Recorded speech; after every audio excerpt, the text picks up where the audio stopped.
It was 2 in the morning when I woke up thirsty. My heart tingled unpleasantly, a sure sign that in the morning Lorraine would be shaking her head again and checking my pulse with that peculiar expression on her face that I hated. The expression of a nurse used to hopeless patients. I sat up slowly on the bed, writhing against the pain in my joints. My body, this miserable 71-year-old bag of bones, betrayed me every day. That's why I'd ended up here 6 months ago, at my daughter's house, in the small room that used to be Floyd's office. The smell of tobacco had embedded itself in the walls, and even after the renovations, its light trail could be smelled on sweltering nights. The house was silent, the kitchen clock ticking and the refrigerator humming. I fumbled for my slippers, a gift from my grandchildren last Christmas. They were cheap, bought on sale, with the soles already peeling off. "They're just slippers, Grandpa. What do you want?" said Derek, my 14-year-old grandson, when I carelessly twirled the gift in my hands. Lorraine then gave me a look that clearly said, "Don't you dare hurt a child." A child. I hummed, slowly heading for the door. Derek is already half a head taller than me and stealing cigarettes from Floyd's jacket, thinking no one notices. An 11-year-old Paige spends hours in front of the mirror experimenting with Lorraine's makeup. They both look through me like through a ghost. A grandfather who is too old to be interesting and too burdensome to be loved. I carefully opened the bedroom door, trying not to creak. This house had always felt foreign to me.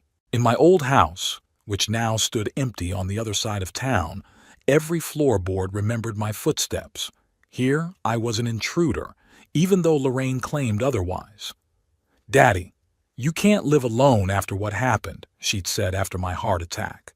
There was concern in her voice, but her eyes were cold. "You have serious heart problems, and I'm a nurse. I'll be able to look after you." "Look after," I shuddered. Watching is when you peek into my room 5 times a day, checking to see if I'm still alive. When you put my pills in the organizer, not letting me control my own medication. When you tell me off for daring to go to the corner store on my own. Once in the kitchen, I poured myself some water. My hands were shaking and a few drops spilled onto the countertop. I hastily wiped them off with the sleeve of my pajamas. Lorraine didn't like clutter. She'd inherited it from Elizabeth, my late wife. But whereas Elizabeth's love of order was a gentle admonition, Lorraine's had turned into despotism. Elizabeth. I felt a familiar emptiness in my chest at the thought of her. 3 years had passed, and I still woke up at night reaching out to her side of the bed. 47 years together. And then cancer took her in 6 months, and the world lost its colors. Finishing my water, I was about to head back to my room when I heard muffled voices from the living room. The ajar door let in a streak of light. I froze. I wasn't the only one who often suffered from insomnia. Floyd liked to have a drink before bed, especially on Fridays when he didn't have to take the kids on the school bus in the morning. But now it was Wednesday, and I could clearly hear not only his voice but Lorraine's as well. "We're not going to last much longer like this," Floyd was saying. There was irritation in his voice. The last warning from the bank came through. 2 more delinquencies and they'll start the procedure. "I know," Lorraine's voice sounded tired. "But what are you suggesting? I can't work any harder than I am now. I've got 2 stints as it is." "Your father's house is the solution," Floyd said, and something in his tone made me tense up. "It's empty, and we're here paying off these damn loans. If we sold it—" "Floyd, we talked about this. Dad would never agree to it. This house is all he has left." "He'd agree if he wasn't such a stubborn old man. Hell, Lori, we do everything for him. He lives with us, eats our food, takes up a room. And what do we get in return?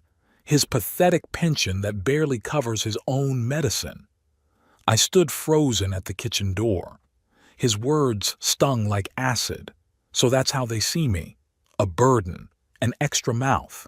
I'd offered to pay for the room, but Lorraine had refused, saying it was insulting. Now I understood why. My miserable pension was going into their pockets anyway. And what do you suggest? A note of steel appeared in Lorraine's voice. Put him out on the street? There was a pause, and I felt a chill run down my spine. No, baby. I say, get rid of the old man. I nearly dropped the glass. I pressed my hand to my mouth to keep from giving myself away with a sigh. What are you talking about? Lorraine whispered, but there was no shock in her voice, more like wariness. Listen. Floyd's voice grew quieter, and I carefully took a step closer to the door so I could hear better. Your father is sick. His heart is going nowhere. One good attack and that's it. Natural death, no questions asked. You said yourself he lives on pills. Floyd, are you crazy? That's my father. The father who barely noticed you while your mother was alive? Who missed your graduation because of work? Who even managed to pick a fight with all your friends at our wedding? My heart clenched painfully. All those old grudges, all the mistakes. I wasn't the perfect father, it was true. Worked too hard, been too strict. Tried to patch things up after Elizabeth died, but apparently it was too late. It doesn't matter, Lorraine replied, but her voice trembled. What you're suggesting is murder. Not if no one finds out, Floyd insisted. You have access to drugs at the hospital. Something that will cause a heart attack but leave no trace. He'll die in his sleep, painlessly. You'll be there, do the right thing, call an ambulance when it's too late. No one will suspect a nurse with 20 years' experience. There was silence, a long, terrible silence. I could feel my heart pounding in my chest, threatening to give me away with an attack right there at the door. I can't, Floyd. It's wrong. And the fact that we're going to lose the house because of the loans is right? And that the kids are going to be homeless is right? Lori, your father won't last long anyway. We'll just hasten the inevitable and solve our problems. Silence again. I could barely breathe. If only he'd agreed to sell that house, Lorraine said quietly. He won't agree.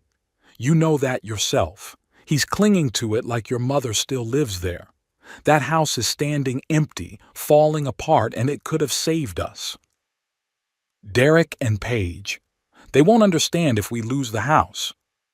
They won't have to understand if we do it right. Your father's house is worth enough to pay off our debts and start with a clean slate. No more delinquencies, no more fear of opening a letter from the bank.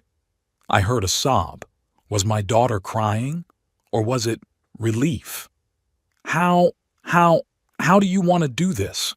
Horror gripped me with renewed intensity. She was agreeing. My own daughter was discussing killing me. There are drugs that mimic a heart attack. You probably know those. We'll put it in his meds. Wait until nighttime. And then he won't wake up, Lorraine finished for him. Her voice sounded oddly detached. I can get digoxin. Too high a dose will cause cardiac arrest. His doctor won't be surprised, given his medical history. The glass still slipped from my fingers and fell to the linoleum with a thud. The voices in the living room quieted momentarily. What is it? I heard Floyd's worried voice. Dad must have woken up, Lorraine replied. I'll check it out. I had a few seconds. Panic swept over me in a wave. If they realize what I've heard, that I know, they won't wait. They'll do it today. I rushed toward my room, forgetting the pain in my joints, the pressing weight in my chest. My heart was pounding like a madman, and my eyes were a blur of black spots. All that was missing was dying of a heart attack right now, saving them the trouble. Dad? Lorraine's voice came from the hallway. Are you awake? I locked myself in my room and pressed my back against the door, trying to regain my breath. What to do? Call the police? And what would I say? Hello, my daughter and son-in-law are planning to kill me? Without proof, it would sound like the ramblings of a senile old man out of his mind. Dad? Lorraine knocked on the door. Are you okay? Her concern. Her damn fake concern. I clenched my fists. Yeah, I answered, trying to make my voice sound sleepy. Just went to the bathroom. Laying down now. Are you sure you're okay? Did you take your evening meds? Yeah, I'm fine. I tried to keep my voice from shaking. Good night, Lorraine. Good night, Dad. I heard her footsteps retreating down the hallway, and only then did I let myself slide to the floor. I was shaking. My own daughter, flesh of my flesh. She and Floyd wanted to kill me for money, for the house I'd lived in for 40 years, where every corner held the memory of Elizabeth. My mind was racing frantically. In the morning, they'll realize I heard everything. In my eyes, in my demeanor. I've never been good at hiding my emotions, Elizabeth always said so, and Lorraine knows me too well, and then they'll have no choice. They'll do it quickly, maybe even tonight. I looked around. I have to run, right now, in the middle of the night. The room was silent, only the ticking of the alarm clock counting down the seconds of my remaining life. Acting with feverish haste, I pulled an old gym bag out of the closet. I threw in a change of underwear, a sweater, and socks. With trembling hands, I pulled out my documents and wallet from the nightstand. I found an envelope of cash at the bottom of the drawer. I always kept some money for a rainy day. Apparently, it was coming. Changing into jeans and a shirt, I threw on an old raincoat. It's February outside, it's cold, but better to freeze out there than die here at the hands of my own daughter. Putting on my boots, I cautiously opened the window. Fortunately, my room was on the first floor, and there were only lilac bushes below the window. Taking one last listen and making sure the house was quiet, I threw my leg over the sill. My old joints ached with protest, but the adrenaline dulled the pain. The cold night air hit my face when I was finally outside. My heart was still racing, threatening to fail me at any moment. I couldn't let myself die now, not like this, not by letting them win. Slowly, trying not to make any noise, I made my way across the backyard to the wicket. It creaked open, and I froze, expecting a light to come on in the house for someone to call my name. But nothing happened. The street was deserted. The streetlights cast yellow circles on the asphalt. Where to go? I had no friends in the neighborhood. Everyone I knew lived near my old house on the other side of town.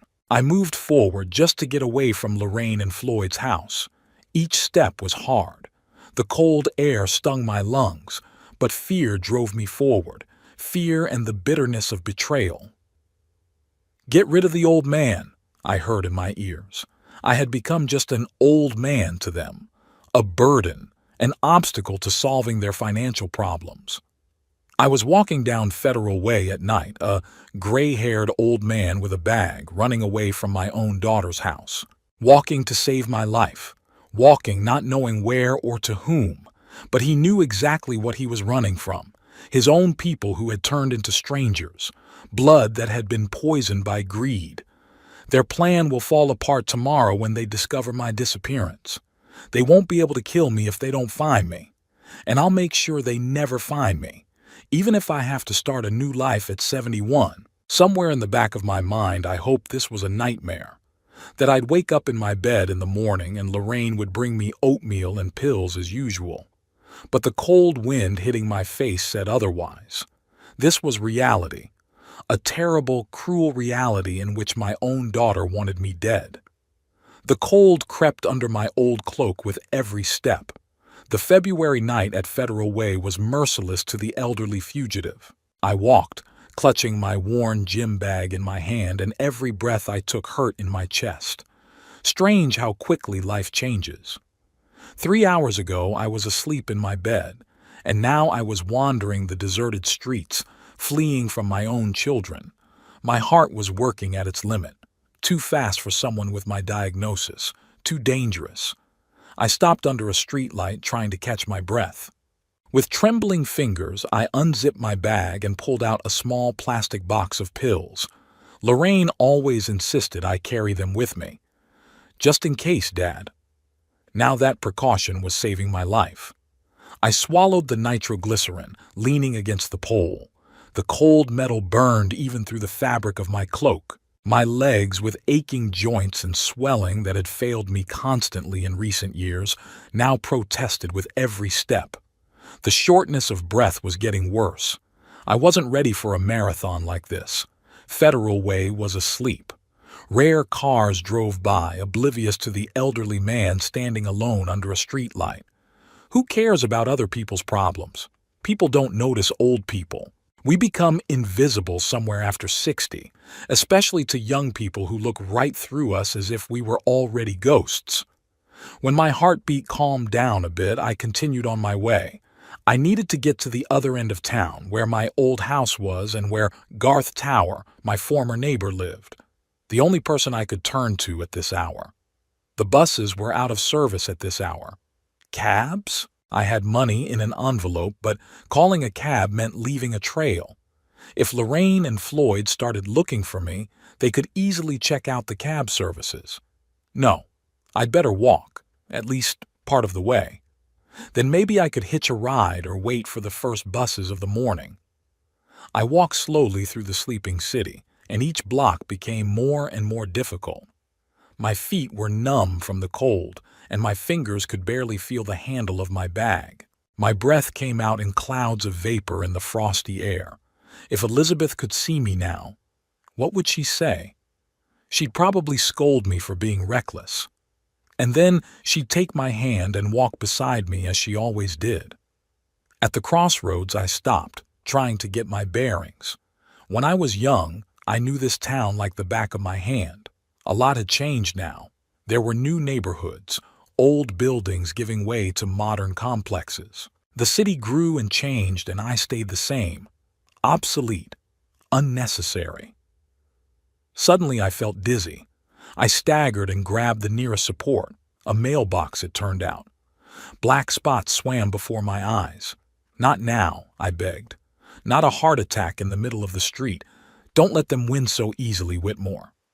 I took a few deep breaths like the cardiologist taught me, concentrated on my breathing, trying to calm my pulse.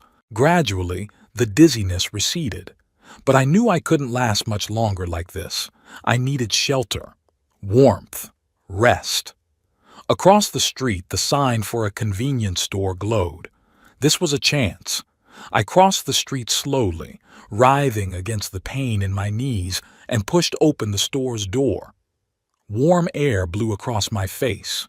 A young guy with headphones was dozing behind the counter. He looked up lazily when the doorbell jingled and ducked back into his phone. No interest in the elderly customer. I walked between the shelves, pretending to look at the merchandise. In reality, I just needed to warm up and gather my thoughts.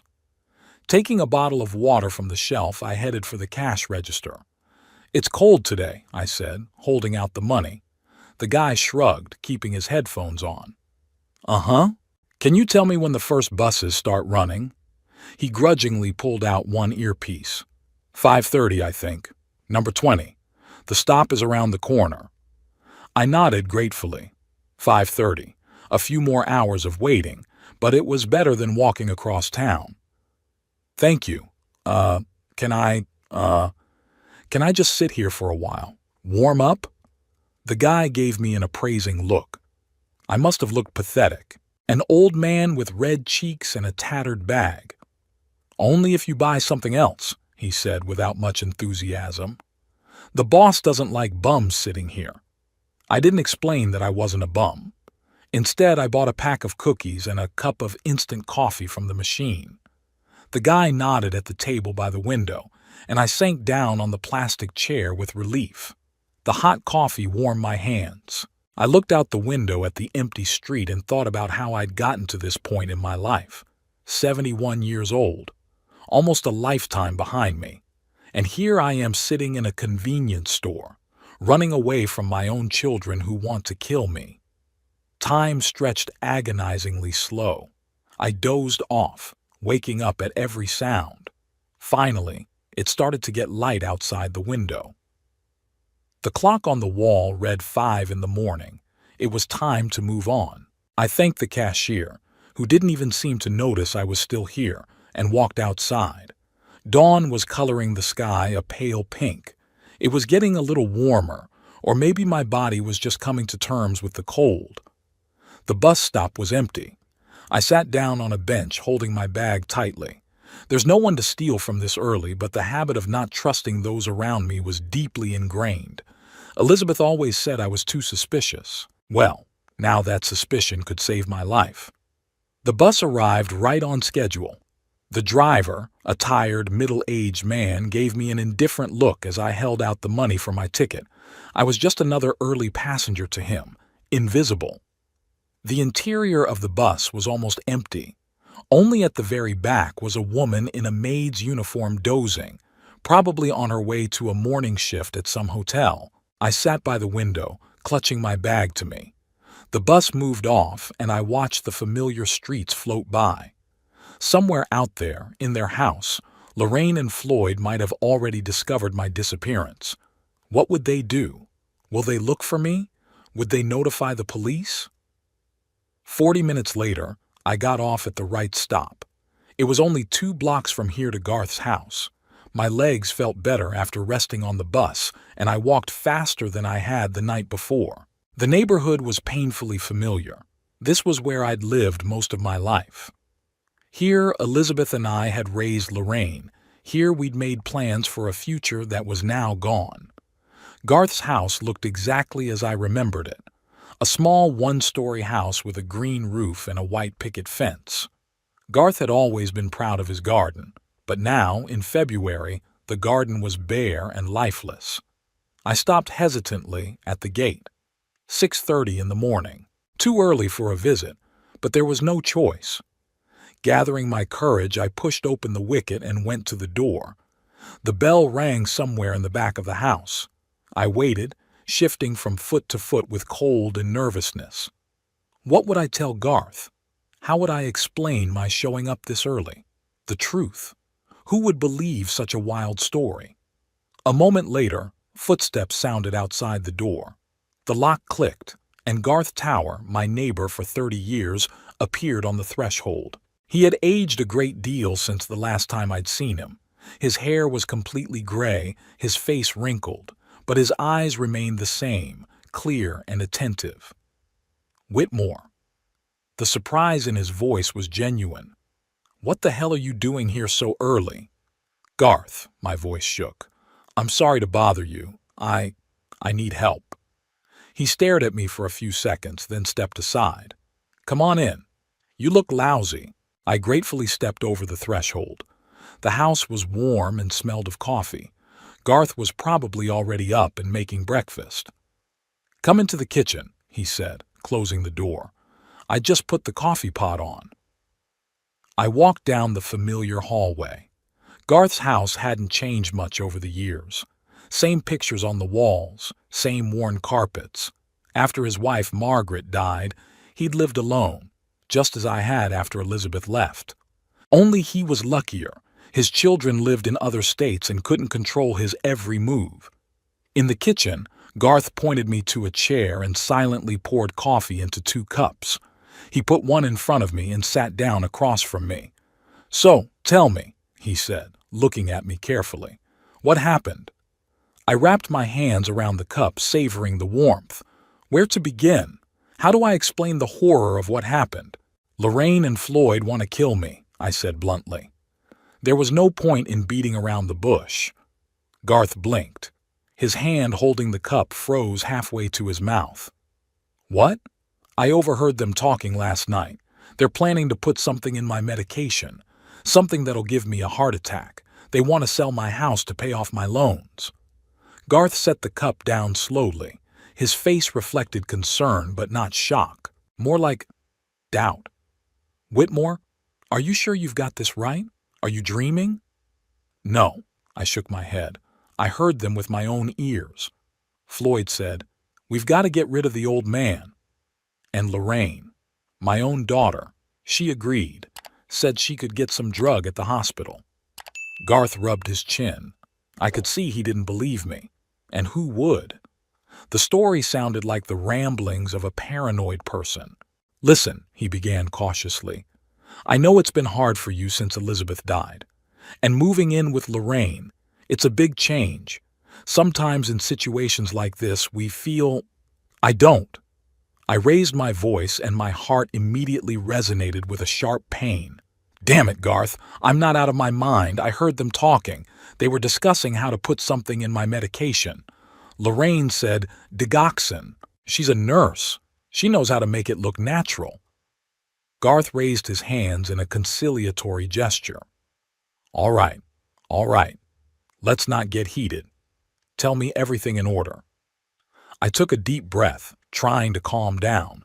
Then I detailed how I'd woken up in the night, how I'd heard them talking in the living room, what they'd said. Garth listened in silence, not interrupting. When I finished, he stared at his cup for a long time, as if searching it for answers. "This is a serious accusation, Whitmore," he said at last. "You realize that without proof." "I know," I rubbed my eyes tiredly. "That's why I didn't go to the police. Who's going to believe an old man accusing his nurse daughter of attempted murder? They'll say I'm out of my mind, or that it was a side effect of the medication." Garth nodded. He understood the situation as well as I did. "What do you plan to do?" I shrugged. I didn't really have a plan. I was just running for my life. "I don't know. I need somewhere to wait it out, to think. Maybe find a way to prove their intentions." Garth tapped his fingers on the table thoughtfully. "You could stay here for a few days," he said finally. "I have a guest room. But then we'll have to decide something. If what you say is true, it's true, Garth." I looked him straight in the eye. "I swear on my life." He sighed. "Good. I believe you. Or at least I'm trying to believe you. But we need proof if you're going to do anything about it." "What kind of proof?" I spread my hands. "Record their conversation? Make them confess?" "I don't know," Garth answered honestly. "But we'll figure something out. In the meantime, you should get some rest. You look exhausted." He was right. The fatigue was weighing down on me. The night without sleep, the stress, the physical exertion, it was all too much for my old heart. Garth showed me to the guest room. It was small but cozy. The bed was made up with fresh linens and there was a glass of water on the nightstand. "Rest," Garth said, leaving me alone. "We'll talk later." I sat down on the bed, suddenly feeling the weight of what had happened. My daughter wanted me dead. How had it come to this? Where had I made a mistake in raising her? Or was it Floyd who was manipulating her? Thoughts swirled around in my head, giving me no rest. But fatigue took its toll, and I lay down without undressing. The last thing I thought about before falling asleep was, would they find me here? And what would happen if they did? I woke up to the sound of the television. It was dark in the room. The curtains were drawn, but I could tell by the streak of light under the door that it was daytime.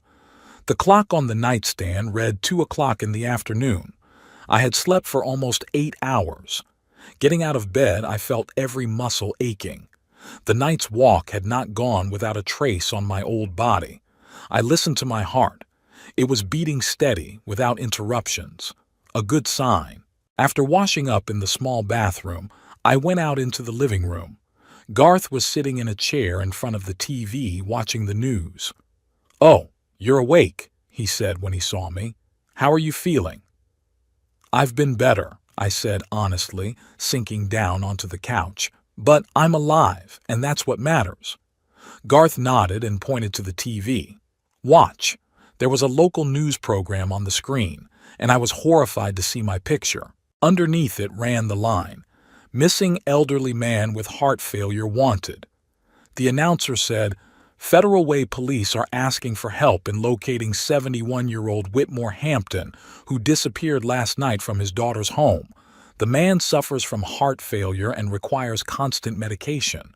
Relatives fear he may have become lost due to age-related dementia." "Dementia?" I gasped in indignation. "I don't have dementia!" "Quiet." Garth turned up the volume. Lorraine appeared on the screen. She looked worried, her eyes red with tears. An actress, a bloody actress. "Daddy, if you see this, please call us or go to the police," she said in a trembling voice. "We're all very worried. You need to take your medication. You know how important that is." Floyd stood beside her, placing a hand on her shoulder in a gesture of support. His face expressed concern, but his eyes, eyes were cold and calculating. Mr. Hampton recently suffered a microstroke, he added for the reporters. Doctors have warned of possible memory and orientation problems. We just want him to come home safely. A microstroke? I nearly choked with indignation. That's a lie. I've never had a stroke. Garth turned off the TV and turned to me. They're making history, Whitmore.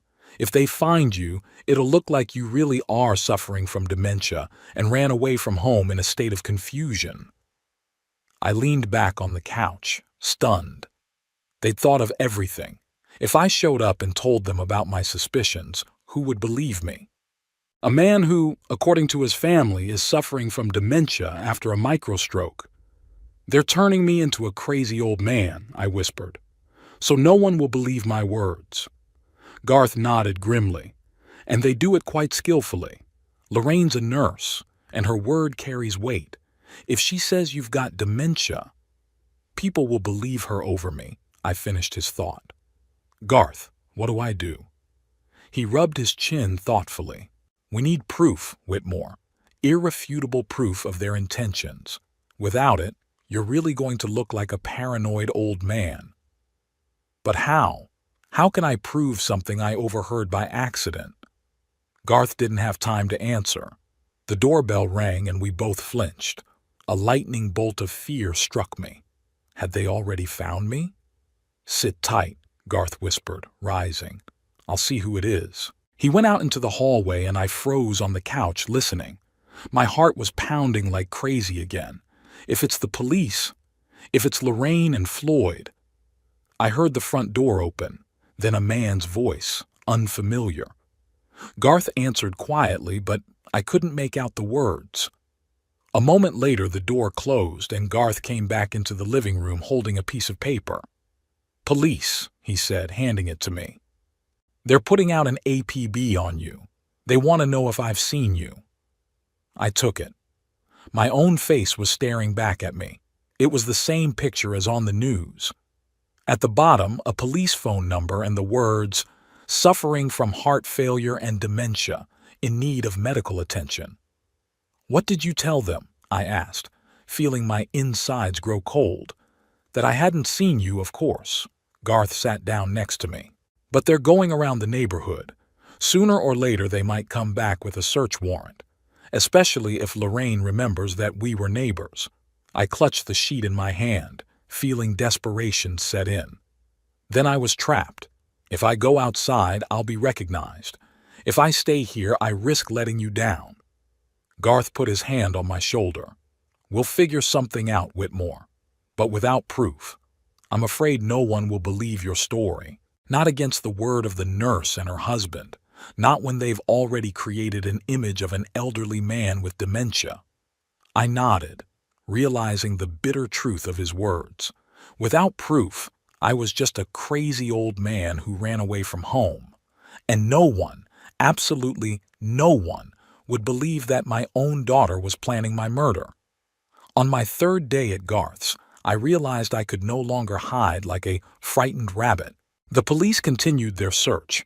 My face was on the news, and the story of the old man with dementia was growing. Lorraine gave interviews, talking about my supposed memory problems, how I sometimes didn't recognize my grandchildren, my unfounded suspicions. She seemed so genuinely concerned that I began to question my own sanity. I have to get back to my house, I told Garth at breakfast, pushing my plate of oatmeal away with determination. Garth raised his eyebrows, not letting go of the coffee cup. Are you out of your mind? They're probably watching your house. The first place they'll look. I don't think so, I shook my head. Lorraine thinks I'm too weak to get there on my own. She thinks I've either found shelter with some random do-gooder or... I didn't finish, but we both knew. Or already dead of a heart attack in an alley somewhere. Still, the risk is too great, Garth was adamant. What were you looking for? IDs, I answered. The house, the bank account, and some personal items. If I'm going to prove their intentions, I need to make sure my house is safe. Garth sighed, acknowledging my point.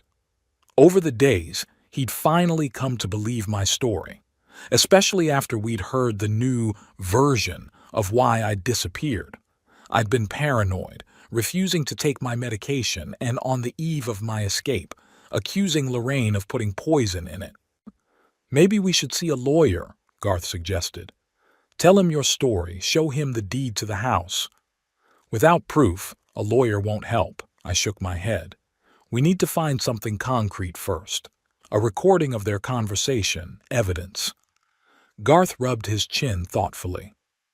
"Could there be security cameras in your house? Or maybe at your neighbor's?" I shook my head.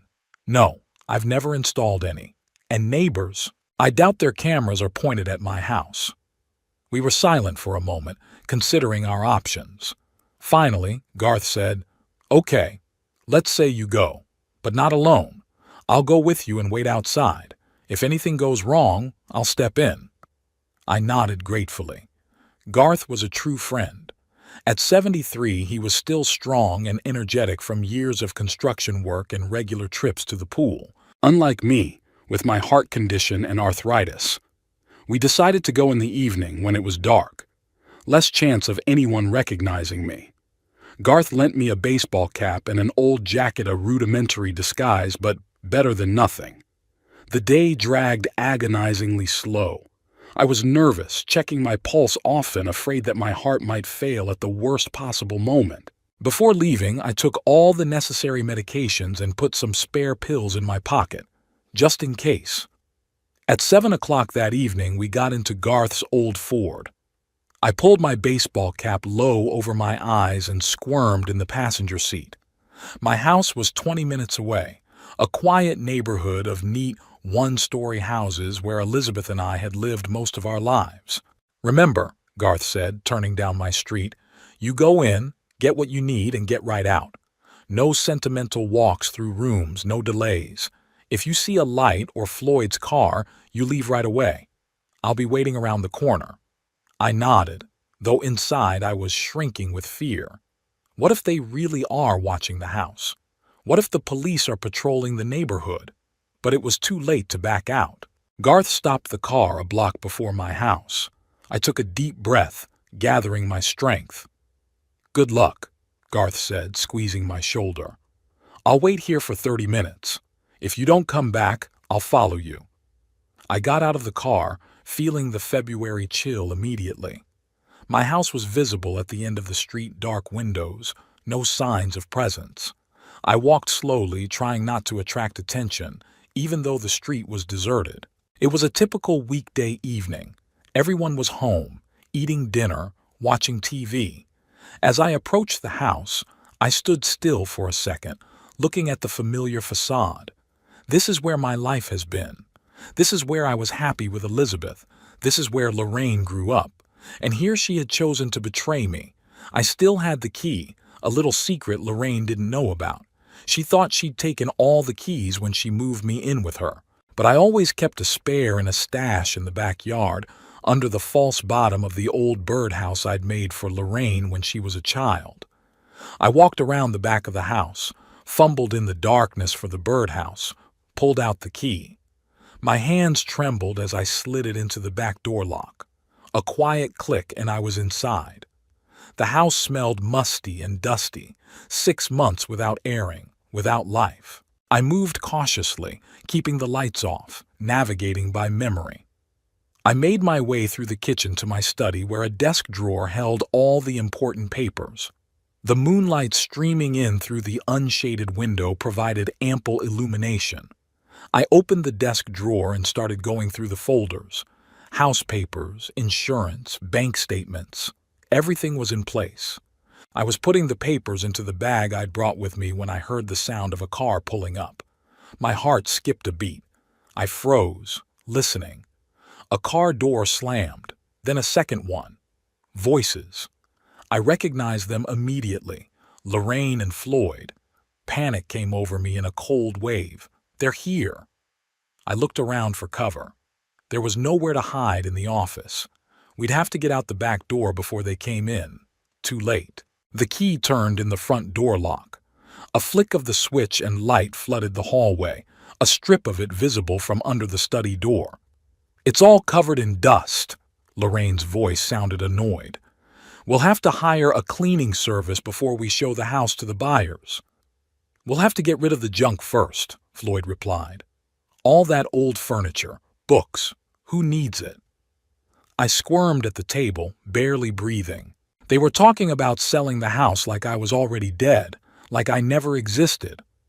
The realtor said it's in a good neighborhood, and it might be worth more than we thought, Lorraine continued, especially if we do some cosmetic repairs. We don't need a makeover, Floyd objected. There's no time. The bank gave us a final warning. 1 more month of delinquency and we'll be in foreclosure. I know. Lorraine sounded tired. Damn loans. I never would have agreed to that boat if I'd known. Hey, you wanted the boat, Floyd was indignant. Like the Jenkinses, only better, you said. What about a car? A vacation in the Maldives? Did I want all that too? We both wanted that, Floyd's voice softened. And we can still have it. We just have to solve the problem with your father. There was silence. I could hear their footsteps. They moved around the house, peering into rooms, closer and farther away. I sat huddled in a corner, praying to all the saints that they wouldn't come into the study. Did you see the news? Lorraine asked. No sign of him. It was like he'd vanished into thin air. Maybe he did, replied Floyd grimly. At his age, with his heart on the street on a February night. You know what I mean. Don't say that. Lorraine's voice trembled. He's my father, Floyd. The father you were ready to send to the grave with your own hands, Floyd said. Don't play the caring daughter, Lori. We both know you never liked him much. It's different, Lorraine said quietly. A controlled situation is one thing. I'd do it gently, painlessly. It's quite another to think that he might be freezing or starving somewhere, or already lying there. That's enough, Floyd cut her off. We need to think about the future, how to save our home, our lives. Missing is missing, even better. No messing around with counterfeit drugs. What if he's found? I could hear the fear in Lorraine's voice. What if he told someone he heard us talking? Who? Floyd grinned. He doesn't have any friends. All his old buddies are in the grave. And if he did go to the police, who'd believe him?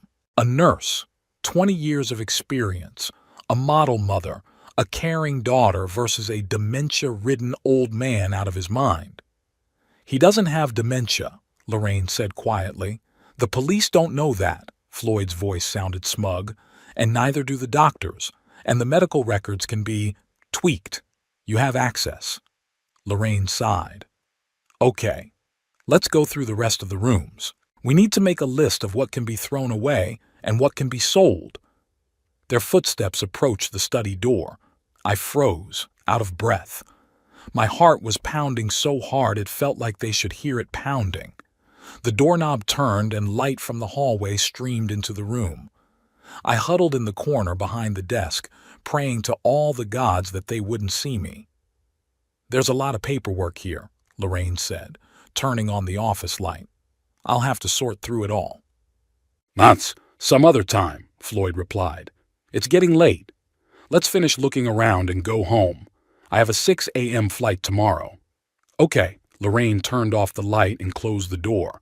I exhaled, feeling cold sweat running down my forehead. They hadn't noticed the open desk drawer, hadn't noticed me in the corner. Too superficial an inspection, just estimating the amount of work to be done in the future. Their voices began to drift away. They were discussing what to do with the furniture, what price to ask for the house, who to hire to clean it. They were talking about all of this so casually, as if it wasn't about my house or my life. 15 minutes later, I heard the front door slam, then the sound of a car pulling away. Only then did I allow myself to stand up, stretching my stiff legs. I was lucky, incredibly lucky, but I knew it wouldn't happen again. Next time they might do a more thorough search of the house. Or worse, start moving things out. I had to act fast. I finished gathering my papers, added some photos of Elizabeth, our marriage certificate, her last letter to me to my bag. Personal items I didn't want to leave to Lorraine and Floyd. As I was about to leave, I noticed an old electronics box on the shelf. I opened it out of curiosity. Inside was a tape recorder I'd used years ago to record my notes. Compact with cassettes. An antique by today's standards, but probably still working. I picked up the recorder, checked the batteries. The device came to life, the red recording light flashing as the button was pressed. It works. There were spare tapes in the box, too. The idea came suddenly. If I could record them talking about their murder plans, if I can get a confession on tape, that would be proof, irrefutable proof of their intentions. I put the tape recorder and the tapes in my bag. I don't know exactly how I'll use it, but the very possibility of recording their words gave me hope, a small chance against their lies and manipulations. Before leaving, I took one more look around the house, probably for the last time. Every room held memories. The bedroom where Elizabeth and I slept, the living room where we celebrated Lorraine's birthdays, the kitchen where we made pancakes as a family on weekends, how it's all changed, how everything had fallen apart. I went out the back door, locking it carefully behind me. Put the key back in the stash, it might still come in handy. Then, looking around, I hurried to where Garth was waiting for me. He was visibly nervous when he saw me. "You're late. I was about to follow you." "Lorraine and Floyd were coming," I answered, climbing into the car. "I had to hide." Garth's eyes widened. "And they didn't see you?" "No," I shook my head. "They were just looking at the house, planning the sale. They're sure I've either run far away or I'm already dead." Garth shook his head, starting the car. "What kind of people? Their own family." "Family?" I grinned bitterly. "You know what I realized, Garth? Family isn't blood. Family is the people who care about you, who will never betray you." He nodded silently, pulling out onto the main road. We were both thinking the same thing, how often the closest people are the most dangerous, and how the loneliness of old age makes us vulnerable to their betrayal. "What are you going to do next?" Garth asked when we were halfway to his house. I took the tape recorder out of my bag. "I found it in the study. It's old, but it works. If I can record their confession—" Garth whistled. "That's not a bad idea. But how are you going to do it? Go back to their house?" I wondered. The plan was risky, almost insane, but I couldn't see any other way. "Yes," I said at last. "I'd go home. I'll pretend I've lost my memory, that I don't remember how or why I left. They'll believe it. It fits their story about my dementia." "It's too dangerous," Garth objected. "What if they try you right away?" "They won't," I shook my head. "Not right away. They'll be careful. There's been too much attention on our family since I disappeared. They'll wait until things calm down. In the meantime, I'll try to record their conversation." Garth shook his head disapprovingly, but didn't argue. He realized I didn't have much choice. Without proof, I was just a runaway old man with presumed dementia, and with a recording of their confession, with the tape, I'd have a chance. We drove back to Garth's house and spent the rest of the evening working out a plan, how I would contact Lorraine, what I would say about my disappearance, how I would hide the tape recorder, where I'd keep it so they wouldn't find it. It was a risky plan, but it was the only way to protect myself and my home.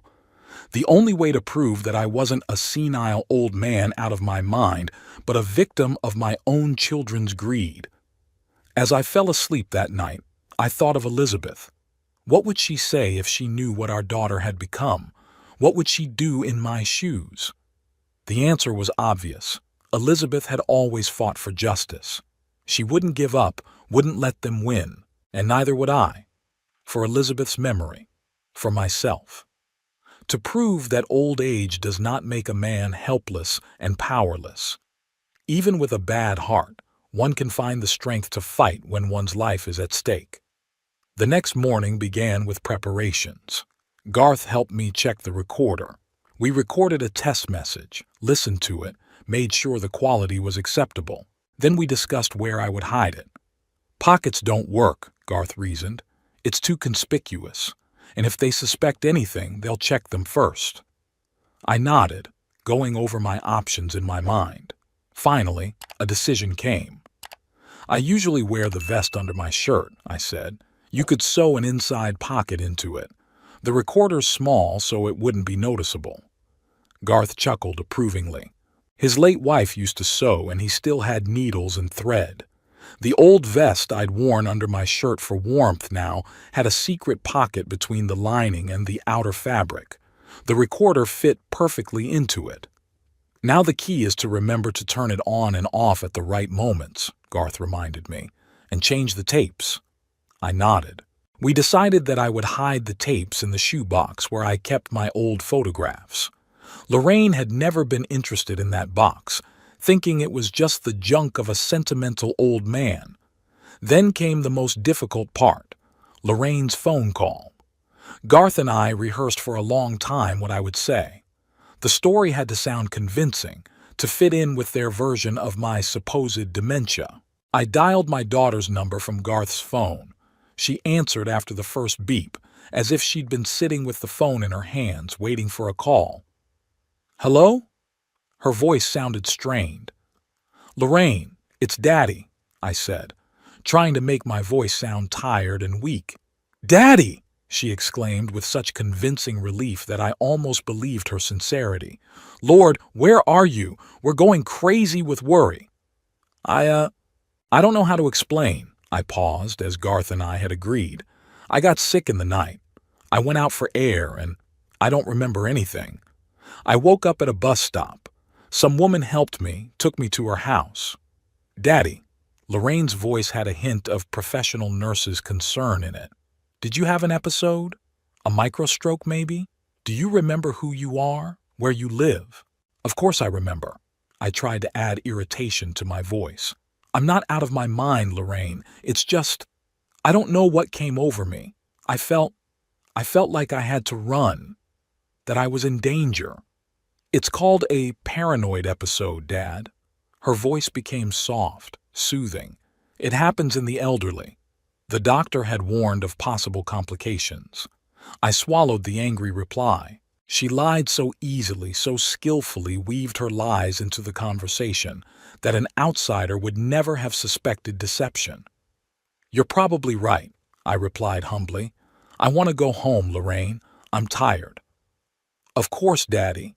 Her voice warmed with relief. "Tell me where you are now, and Floyd and I will come and get you right away." "No," I tried to keep my voice firm. "I'll get there myself. I need to, get my head together. I'll be there for dinner." "But Dad." "Please, Lorraine," I added a pleading note to my voice.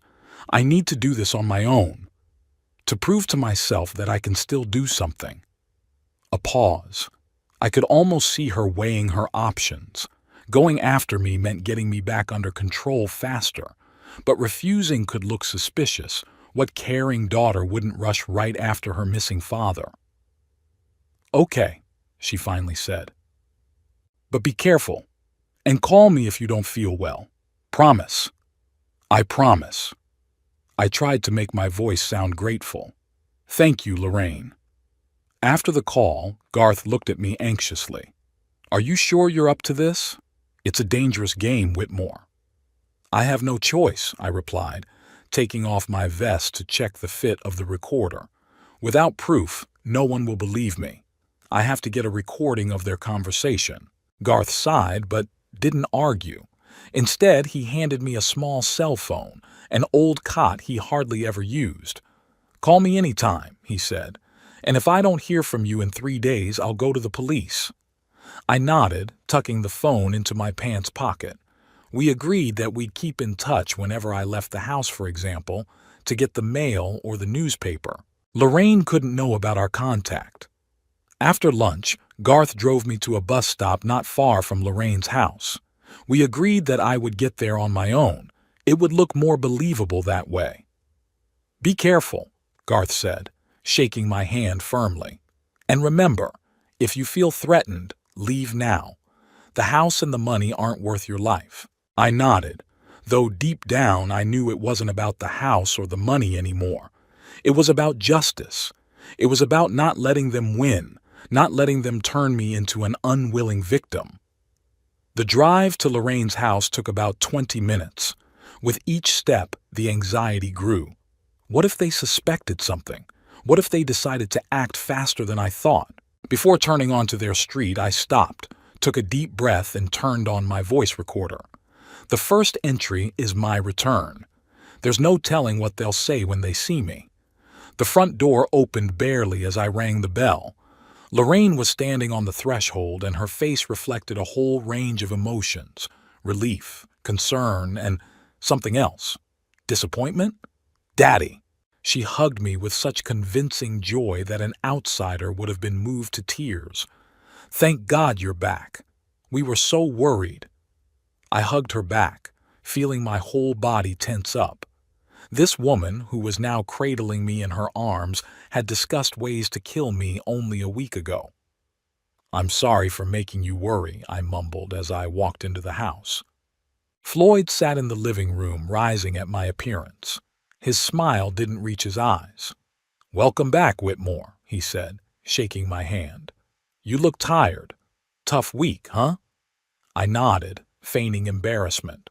I don't remember everything, to be honest. It's all a blur. Lorraine and Floyd exchanged quick glances. I could almost see the plan forming in their heads to support the memory lapse theory, to use it.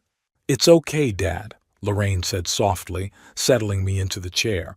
"The important thing is that you're safe and sound. Are you hungry? I'll heat up dinner."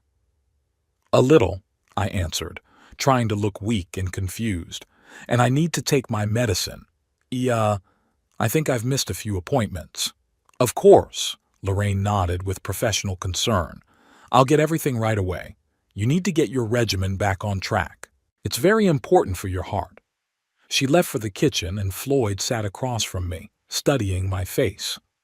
"You scared us, old man," he said with feigned cordiality. Lorraine almost went crazy with worry. "We even went to the police." "Yes, I saw the news," I replied cautiously. "I'm sorry to bother you." Floyd leaned closer. "You really don't remember why you left?" There was something akin to suspicion in his voice. I lowered my eyes as if trying to remember. Vaguely. I felt like I was in danger, that I should run. It must have been a nightmare, and I wasn't fully awake. Floyd leaned back on the couch, visibly relaxed. "It happens," he nodded, "especially at your age. Thank God it was all right. Where have you been all this time?" I told a prepared story about a kind woman who found me at the bus stop and took me in, about how my memory was slowly coming back, about how I decided to return home when I saw the news of my disappearance. Lorraine returned with a tray containing a bowl of soup and a glass of water. Next to it were my pills, neatly organized into small plastic containers. "Here, Dad," she said, setting the tray on the table next to me. "Eat and take your medicine. You need to regain your strength." I looked at the pills with an internal shudder. What if she'd already put something in them? What if she'd decided to act now? "Thank you," I mumbled, taking the spoon. "You're very thoughtful." Lorraine smiled with the professional warmth of a nurse. "I called Dr. Mitchell," she said. "He wants to examine you tomorrow. Make sure everything's okay." I nodded, slowly eating my soup. I didn't touch the pills yet, thinking about what to do. Throw them away? Substitute? Take them at the risk of my life? "I think I'll take them after I eat," I said. "I'd like to take them after I eat," I said, so I wouldn't feel heavy in my stomach. Lorraine nodded, apparently not suspecting a trick. "Sure, Daddy. Just don't forget, okay?" After dinner, I said I wanted to rest. Lorraine walked me to my room, carefully adjusted my pillow, pulled the curtains. "Rest, Daddy," she said, kissing my forehead. "I'm so glad you're back." When she left, I quietly turned off the recorder. The first recording was done. Nothing particularly incriminating, but it's a start.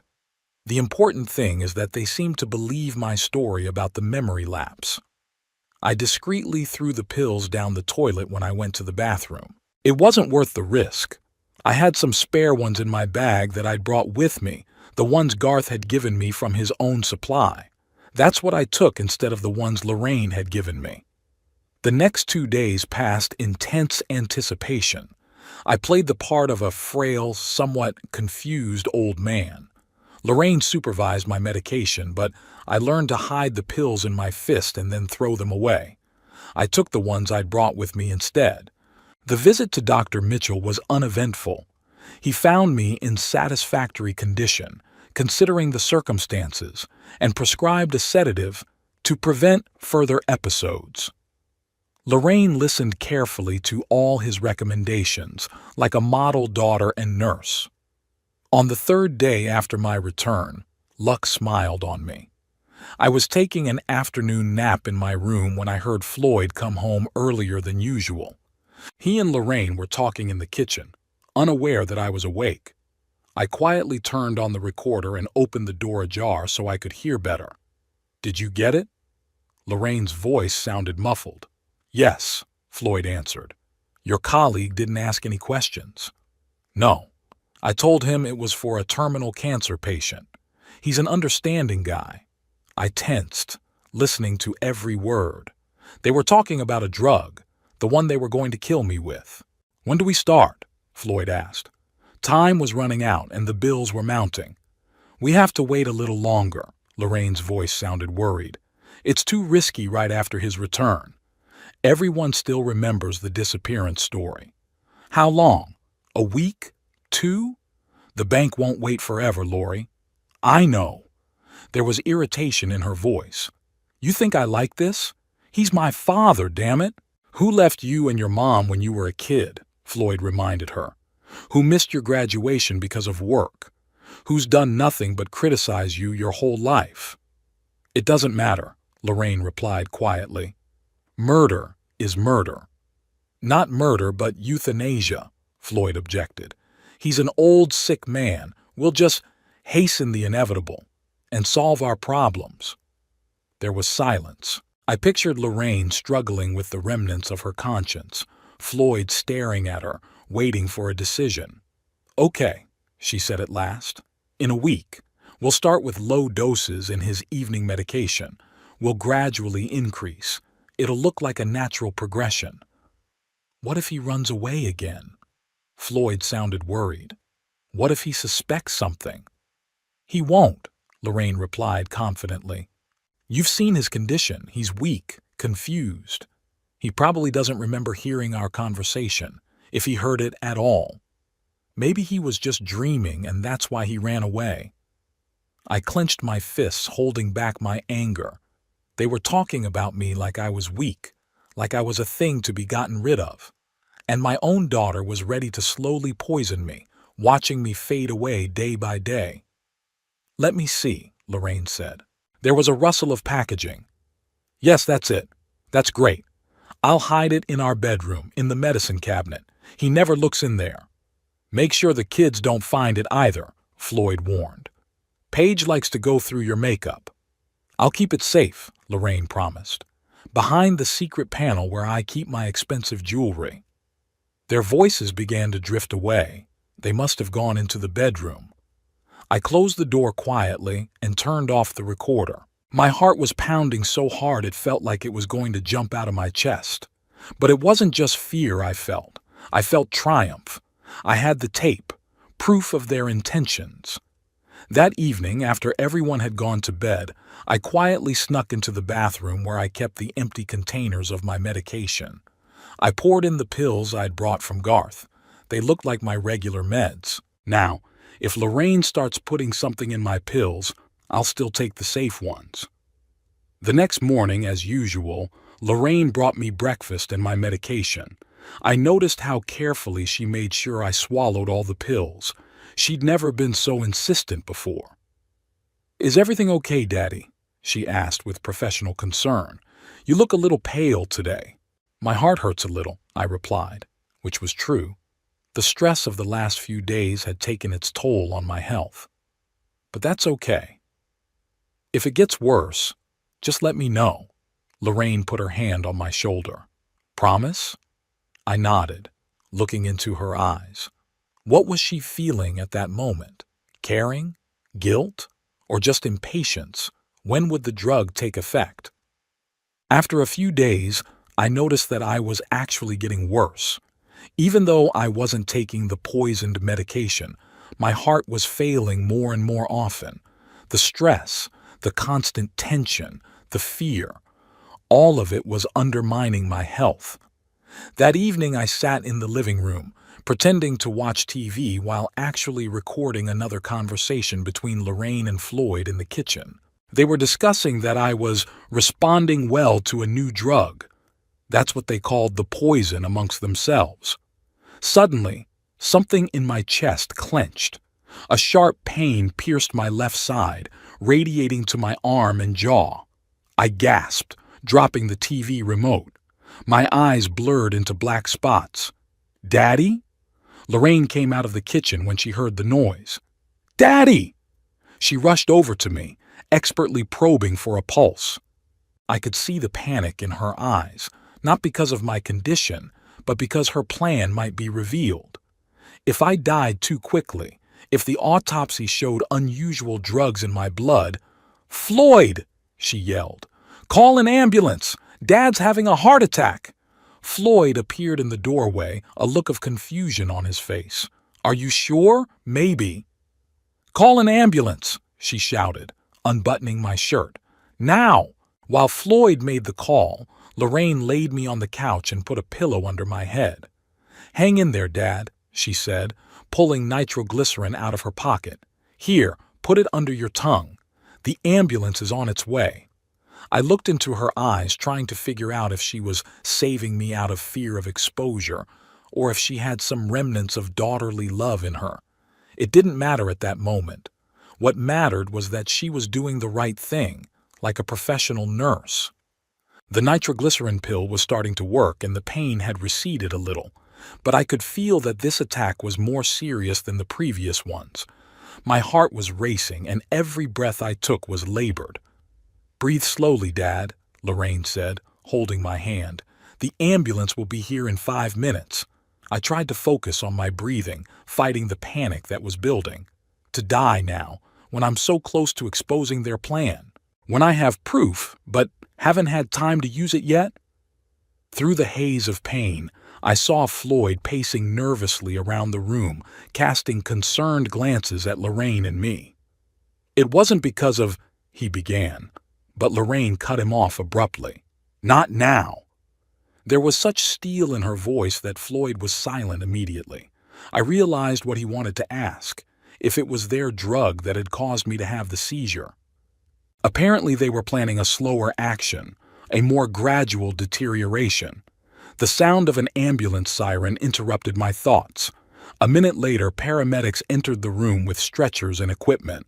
Lorraine immediately switched into professional nurse mode, clearly reporting my condition, symptoms, and medical history. "The cardiogram confirms a heart attack," one of the paramedics said, looking at the portable monitor. "I need to be hospitalized immediately." I was quickly transferred to a stretcher, hooked up to oxygen, and put on an IV. Everything happened in a blur. I saw Lorraine's concerned face, Floyd's tense face. I could see the same question in their eyes. Would I survive? And if I did, what would happen next? "I'll go with you," Lorraine told the paramedics. "I'm a nurse. I know his medical history." They nodded, letting her into the ambulance. The last thing I saw before the doors closed was Floyd's face, confused, scared. He clearly hadn't expected this turn of events. In the car, Lorraine held my hand, speaking soothing words. The professional mask didn't fall off her face for a second. To the paramedics, she was just a caring nurse daughter worried about her father. "It's going to be okay, Daddy," she repeated. "We're almost at the hospital. The doctors will take care of you." I looked at her through the fog of pain and wondered, does she know I recorded their conversations? Does she suspect I remember everything and never had dementia? And what would happen when we were alone in the hospital room? The ambulance raced through the nighttime streets of Federal Way, taking me from one danger to perhaps another. But I was still alive. And as long as I was alive, I had a chance to expose their plan and protect myself. The hospital room with its sterile whiteness became my refuge for 2 weeks. The heart attack was serious enough to keep me under observation, but not serious enough to require surgery. The doctors called it a warning bell and insisted on complete rest. Lorraine spent hours at my bedside, showing exemplary filial care. She brought fruit, fresh magazines, monitored my medications. The nursing staff admired her devotion, unaware of the dark motives behind that flawless mask. "You need more rest," she told me with professional concern. "Dr. Ramirez said it would take time to recover." I nodded, playing the grateful patient. But the whole time she was around, I felt an unaccountable fear. What if she decided to speed up the process? It would be even easier in the hospital where, as a nurse, she had access to various drugs than at home. Floyd visited me less often. His job as a school bus driver didn't leave much free time, as he explained. But I could see the impatience and irritation in his eyes. My recovery was not part of their plans. My salvation was Garth, who showed up on my 3rd day in the hospital with a fruit basket and a crossword puzzle book. An old friend. I introduced him to Lorraine, who was in the room. We'd lived next door for years. Lorraine smiled at Garth with the smile of duty, but there was suspicion in her eyes. "It's a pleasure," she said. "Papa never mentioned you. Old people always forget things." Garth grinned good-naturedly. "How are you doing, Whitmore? You look lousy, but you're alive." His casual tone diffused the tension. Lorraine left soon after, citing business, and Garth and I were alone. "Did you get it?" he asked quietly, leaning toward me. I nodded and pointed to the nightstand where my clothes were. In the inside pocket of my vest, 3 tapes. They planned to slowly poison me by slipping something into my medication. Floyd had already gotten the drug. Garth whistled. "Those bastards. What now?" "Take the tapes," I whispered. "Keep them in a safe place. I'll see a lawyer when I get out of here. But if anything happens to me before then—" "Nothing will happen to you," Garth said firmly. "I'll be here every day, and they won't put anything in your food or medicine while I'm here." He was true to his word. Garth appeared in the room at different times each day, often taking Lorraine by surprise. Their strained politeness to each other concealed a growing dislike. Lorraine clearly didn't like the fact that her father suddenly had such a loyal friend. During my 2nd week in the hospital, Garth brought in a distinguished-looking middle-aged man. "This is Harris Fenton," he introduced him. "My lawyer. I've been cleaning up my inheritance affairs, and I thought you could use some advice. I knew what he was up to right away. Lorraine was out, so we could talk freely." "Mr. Hampton," Fenton said seriously as Garth closed the door of the room, "I am aware of your situation. Garth told me of your suspicions and showed me the tapes. If what's on them is true, you have grounds for serious legal action." "It's true," I said firmly. "My daughter and her husband planned my death in order to take possession of my house. I have tapes of their conversations." Fenton nodded, making notes in his notebook. "We need to proceed with caution. If your daughter is indeed involved in the attempted murder, she may try to destroy the evidence or accelerate her plan when she realizes you know something." "What are you suggesting?" I asked. "First, I've already given copies of the recordings to a detective I know," Fenton replied. "The police have begun a discreet investigation. Second, we'll change your legal situation. Right now, I suggest you make a new will where you explicitly state that in the event of your death under suspicious circumstances, there should be a thorough investigation." "Lorraine will find out about it," I objected. "She's checking all my mail, all my papers." "She won't," Fenton said firmly. "The will be kept in my safe. A copy will be kept at the notary's. No papers will be sent to your house." It was a good plan. That same day, I signed a new will disinheriting Lorraine in favor of a local charity for the elderly.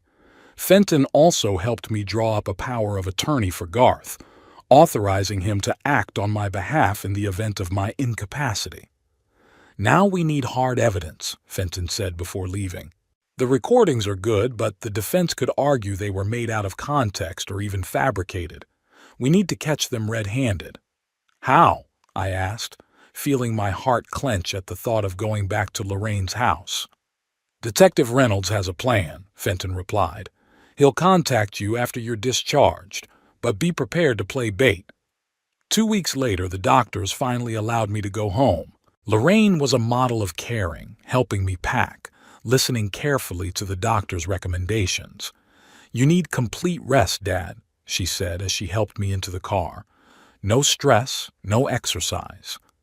"I know," I replied obediently. "Thank you for your concern, Lorraine." A warm welcome was waiting for me at home. Floyd even took the day off to meet his dear father-in-law. Paige and Derek drew a get-well card, probably at their mother's insistence. "We're so glad you're back, Dad," Lorraine said as she made me comfortable in the bedroom. "Everything's going to be okay now." I smiled and thanked, but inwardly I was tense as a string. In the house where they were planning my death, I felt like I was in a den of predators. That evening, when everyone had gone to bed, I quietly called Garth from the cell phone he'd secretly given me at the hospital. "I'm here," I whispered. "What's next?" "Detective Reynolds wants to meet tomorrow," Garth answered. "I'll pick you up ostensibly to check on you and take you to him." And so it happened. The next day, Garth showed up with another fruit basket and offered to take a ride to unwind. Lorraine objected at first, citing doctor's orders, but I insisted. Detective Reynolds turned out to be a sturdy middle-aged man with shrewd eyes. We met at an unremarkable cafe on the outskirts of town. "Mr. Hampton," he said after a brief introduction, "I've listened to your tapes. If everything on them is true, your daughter and her husband have committed a serious crime, an attempted murder." "It's true," I said firmly. "Every word of it." Reynolds nodded. "We've conducted a preliminary investigation. Your daughter did take drugs from the hospital that are not part of her normal practice. Her financial situation is really critical. She and her husband owe a large amount of money to the bank and have been warned about possible foreclosure on the house." I clenched my hands into fists. It was one thing to suspect, and quite another to get confirmation from the police. "What now?" I asked. "We need to catch them red-handed," Reynolds replied. "Records are good to start an investigation, but we need more solid evidence for a trial. We propose a decoy operation." He outlined the plan. I was to return home and continue to play the role of a frail, sick old man. Meanwhile, the police will set up hidden cameras and microphones in the house. When Lorraine or Floyd tried to put something in my medication, they would be arrested on the spot. "That's dangerous," Garth pointed out. "What if they decide to act sooner than you expect?" "Mr. Hampton will have an emergency button," Reynolds replied, showing a small device that looked like a keychain. "One press and the extraction team will be in place within 2 minutes. In addition, we'll monitor the situation around the clock." It was a risky plan, but I didn't see any other way out. We agreed that the police would install the equipment the next day, when Lorraine would be at work and Floyd would take the kids to school. On the 4th day after the equipment was installed, everything changed. Floyd took the children to his mother's house early in the morning for the weekend. Lorraine took the day off work, saying she wanted to spend the day with her father. "How are you feeling, Daddy?" she asked, sitting down on the edge of my bed with a cup of tea in her hands. "A little better," I answered, watching her hands carefully. "But still weak." She nodded with professional understanding. "It's normal after a heart attack. Recovery takes time. I brought your morning medication." She handed me a glass of water and a handful of pills. I noticed that among the familiar capsules was one new one, small, white, unlabeled. "What's that?" I asked, pointing to it. "A new drug."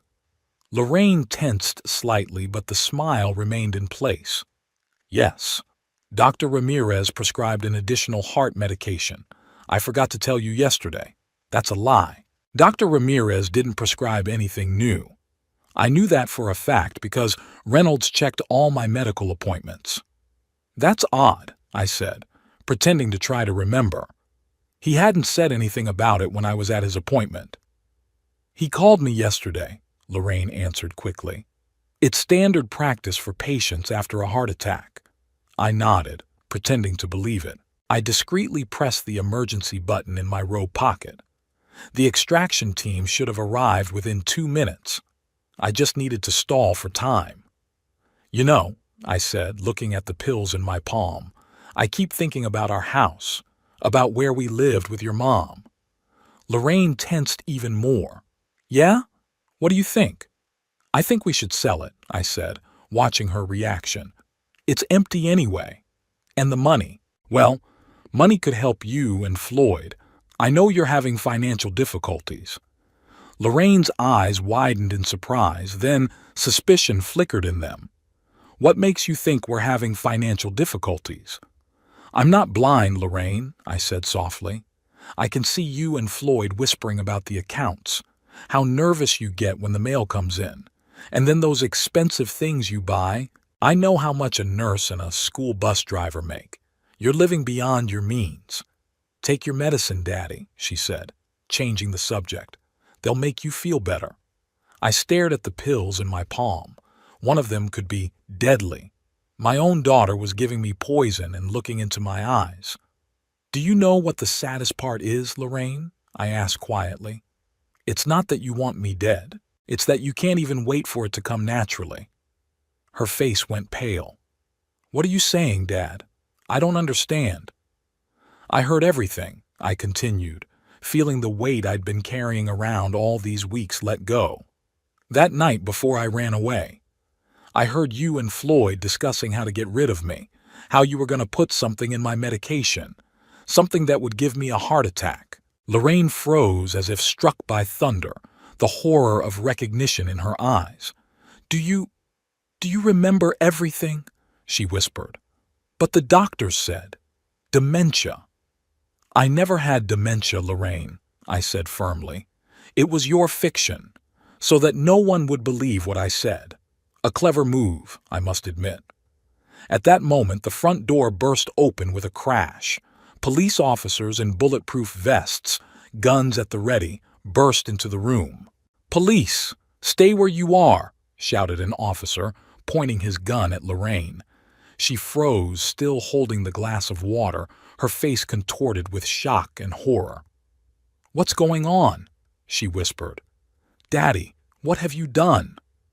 What I had to do, I answered, feeling strangely calm, protected myself. The events of the next few weeks passed like a blur. The arrest of Floyd, who tried to flee when he learned of his wife's arrest. The preliminary hearing, where tapes of their conversations were presented. A chemical analysis that confirmed the white pill contained a lethal dose of digoxin, a drug that in large quantities can cause a heart attack. The trial was short. The evidence was overwhelming. Lorraine and Floyd received 15 years in prison each. Their children were placed in the custody of their grandmother, Floyd's mother. After the trial, I returned to my old house. I began renovations, gradually restoring it to its former coziness.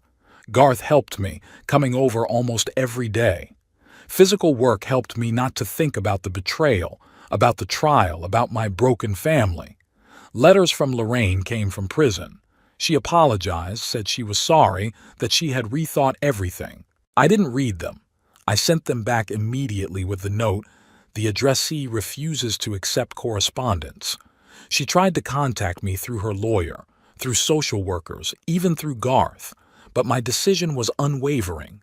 No contact, no relationship. She stopped being my daughter the moment she planned my death. That day, exactly 1 year after the trial, I sat on the porch of my house watching the sunset. The air was warm, smelling of cut grass and the blooming roses Elizabeth had once planted along the walkway.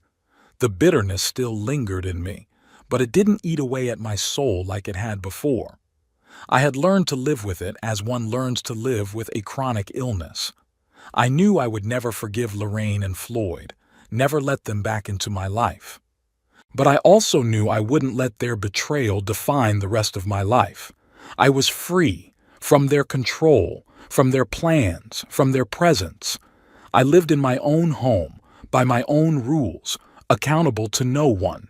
And in that freedom was its own bitter joy, the joy of defeating those who thought I was too weak to defend myself. The joy of a man who had looked into the face of death and survived to tell his story.